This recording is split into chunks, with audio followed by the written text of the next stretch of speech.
Resumo de bolso de janeiro. O que aconteceu e o que você pode fazer com seu dinheiro.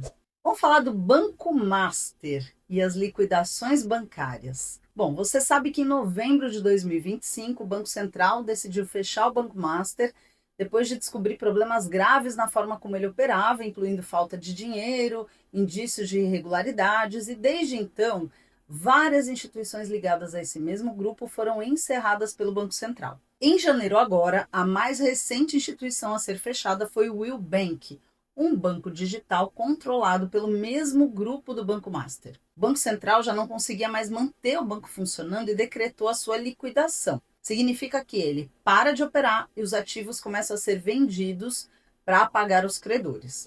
Então vamos recapitular aqui quais instituições foram liquidadas. Até agora, o Banco Central já decretou a liquidação extrajudicial de 6 instituições vinculadas ao Banco Master. Banco Master S.A., Banco Master de Investimento S.A., Banco Let's Bank S.A., Master S.A., corretora de câmbio, títulos e valores mobiliários, Reag Trust, distribuidora de títulos e valores mobiliários S.A., e o Will S.A., crédito, financiamento e investimento, o Will Bank. Bom, e o que isso significa para o investidor? A liquidação é um processo em que um banco é fechado e não aceita mais operações do público. Se você tinha dinheiro ou investimentos nesses bancos, é importante verificar o que está coberto pelo Fundo Garantidor de Crédito, o famoso FGC, e o que não está. O FGC garante até R$ 250 mil por pessoa, por instituição, para produtos como conta corrente, poupança e CDBs. Se você tinha valores acima desse limite ou em produtos não cobertos,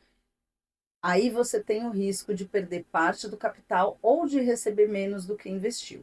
Então, a regra prática nesse caso é sempre avaliar quem emite o título ou produto financeiro antes de investir grandes somas, especialmente em instituições menores ou digitais.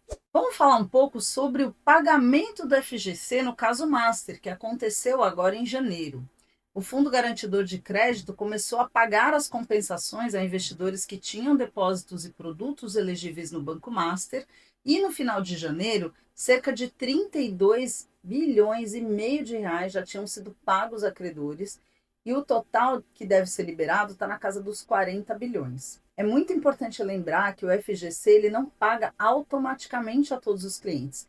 É preciso fazer uma solicitação, baixar o aplicativo do FGC e fazer o pedido seguindo as instruções da sua corretora, do banco ou do próprio FGC. Bom, uma outra questão em janeiro foi a previdência e os fundos de previdência públicos com perdas, porque algumas prefeituras e fundos de previdência de servidores públicos aplicaram dinheiro em papéis de instituições como o Banco Master, usando recursos de aposentadoria ou de investimento de longo prazo.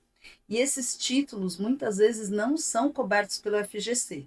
Isso significa que esses entes públicos podem ter perdas que terão que ser absorvidas ou pelos próprios fundos ou pelos orçamentos municipais e estaduais. Então, para você, vale entender que esse episódio mostra a importância de entender onde o dinheiro está sendo aplicado, especialmente quando você está investindo para o longo prazo, como sua aposentadoria, e entender quais instituições que estão envolvidas. Vamos falar um pouco dos mercados financeiros. Em janeiro, a Bolsa Brasileira continuou em tendência de alta e bateu recordes históricos em vários dias durante o mês. E isso mostra que hoje há apetite por risco e liquidez no mercado de ações, mesmo com a Selic em alta, o que é uma notícia ótima. Já o dólar manteve tendência de queda frente ao real ao longo de janeiro, voltando a níveis mais baixos em comparação com os picos mais recentes. E isso pode favorecer importadores de bens e pressionar resultados de exportadores, dependendo do mix de receita. E para você, a estratégia prática é que em momentos de queda do dólar e alta na bolsa, pode ser interessante rever as suas posições em empresas com exposição internacional e balancear com ativos de proteção, como o ouro ou dólar futuro, e ETFs cambiais. Falando um pouco sobre juros e inflação, o Banco Central manteve a taxa Selic em 15% ao ano no fim de janeiro, um patamar bastante alto historicamente. E, ao mesmo tempo, o Copom sinalizou que pode iniciar os cortes de juros já em março, que é a próxima reunião. E o que isso quer dizer? Os juros altos continuam tornando a renda fixa tradicional mais atraente, mas a possibilidade de cortes futuros traz um incentivo para você se posicionar agora em ativos que se valorizam quando os juros caem, como as ações ou títulos pré-fixados. E a inflação teve uma prévia oficial do IPCA 15, divulgada pelo IBGE, uma leve alta de 0,20 em janeiro, um ritmo moderado de aumento de preços. Isso indica que a inflação segue sob controle ou desacelerando. E isso para você é uma boa notícia, porque a inflação baixa e estável ajuda a preservar o seu poder de compra e cria um ambiente mais favorável para os investimentos, desde que acompanhado por uma política de juros que não fique muito restritiva. Vamos fazer um resumo rápido, então. Os juros, 15% ao ano, mantido pelo Banco Central. Inflação, 0,20, alta de 0,20 no mês. A bolsa teve recortes e o dólar caiu ao longo do mês.